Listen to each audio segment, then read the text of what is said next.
अनंत चतुर्दशी व्रत कथा। एक बार महाराज युधिष्ठिर ने राजसूय यज्ञ किया।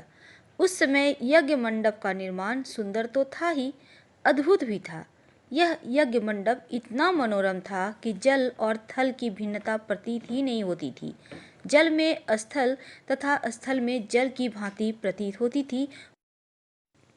बहुत सावधानी करने पर भी बहुत से व्यक्ति उस अद्भुत मंडप में धोखा खा चुके थे। एक बार कहीं से टहलते टहलते दुर्योधन भी उस यज्ञ मंडप में आ गया और एक तालाब को स्थल समझ उसमें गिर गया। द्रौपदी ने यह देखकर अंधों की संतान अंधी यह कहकर उसका उपहास किया। इससे दुर्योधन चिढ़ गया। यह बात उसके हृदय में बाण समान लगी। उसके मन में द्वेष उत्पन्न हो गया और उसने पांडवों से बदला लेने की ठान ली। उसके मस्तिष्क में उस अपमान का बदला लेने के लिए विचार उपजने लगे। उसने बदला लेने के लिए पांडवों को द्रुत कीड़ा में हराकर उस अपमान का बदला लेने की सोची। उसने पांडवों को जुए में पराजित कर दिया। पराजित होने पर प्रतिज्ञा के अनुसार पांडवों को 12 वर्ष के लिए वनवास भोगना पड़ा। वन में रहते हुए पांडव अनेक कष्ट सहते रहे। एक दिन भगवान श्री कृष्ण जब मिलने आए तब युधिष्ठिर ने उनसे अपना दुख कहा और दुख दूर करने का उपाय पूछा। तब भगवान श्री कृष्ण कहते हैं, हे युधिष्ठिर, तुम विधि पूर्वक अनंत भगवान का व्रत करो।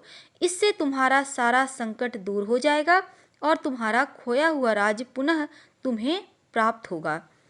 इसी संदर्भ में भगवान श्री कृष्ण उन्हें एक कथा सुनाते हैं। प्राचीन काल में सुमंत नामक एक नेक ब्राह्मण तपस्वी था। उसकी पत्नी का नाम दीक्षा था। उसकी एक परम सुंदरी धर्मपरायण और ज्योतिर्मयी कन्या थी जिसका नाम सुशीला था। सुशीला जब बड़ी हुई तो उसकी माता दीक्षा की मृत्यु हो गई। पत्नी के मरने के बाद सुमंत ने कर्कशा नाम की स्त्री से दूसरा विवाह कर लिया। सुशीला का विवाह ब्राह्मण सुमंत ने कौंडिल्य ऋषि से करा दिया और विदाई में कुछ देने की बात पर कर्कशा ने दामाद को कुछ ईंटें और पत्थरों के टुकड़े बांधकर दे दिए। कौंडिल्य ऋषि दुखी हो अपनी पत्नी को लेकर अपने आश्रम की ओर चले आए, परंतु रास्ते में ही रात हो गई। वे नदी तट पर संध्या करने लगे। सुशीला ने देखा वहां पर बहुत सी स्त्रियां सुंदर वस्त्र धारण कर किसी देवता की पूजा कर रही थी।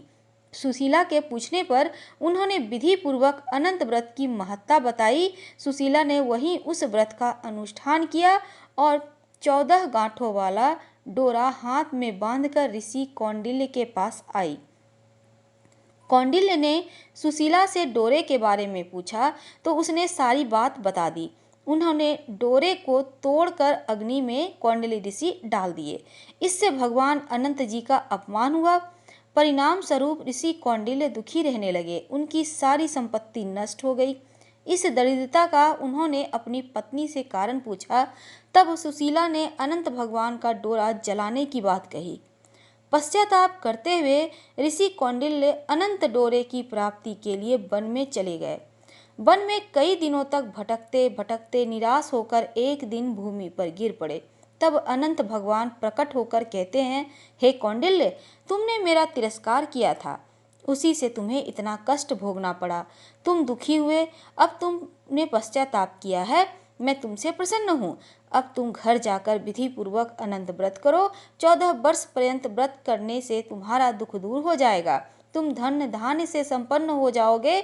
कौंडिल्य ने वैसा ही किया और उन्हें सारे क्लेशों से मुक्ति मिल गई। श्री कृष्ण की आज्ञा से युधिष्ठिर ने भी अनंत भगवान का व्रत किया, जिसके प्रभाव से पांडव महाभारत के युद्ध में विजयी हुए तथा चिरकाल तक राज्य करते रहे। बोलो अनंत भगवान की जय। हर हर महादेव।